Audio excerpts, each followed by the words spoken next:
नमस्कार, मी प्रियांका पाटील. आपण पाहत आहात राष्ट्रीय लोकराज्य न्यूज, निर्भीड बातम्यांचे व्यासपीठ. आज आपण दिवसभरामध्ये घडणाऱ्या घडामोडींवर नजर टाकूया. यवत पोलिसांची मोठी कारवाई. कृषी पंपाच्या तांब्याच्या केबल चोरीचा आरोपी जेरबंद. 1,65,000चा मुद्देमाल जप्त. दौंड तालुक्यातील नाथाची वाडी परिसरात कृषी पंपाच्या तांब्याच्या केबल चोरी करणाऱ्या सराईत आरोपीला यवत पोलिसांनी जेरबंद केलाय.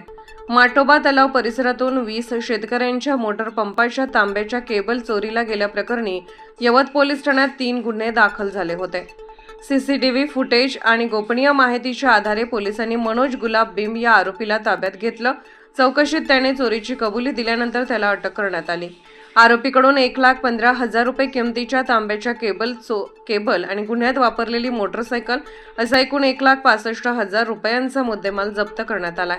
प्रतिनिधी सतीश आढाव, पुणे जिल्हा ग्रामीण.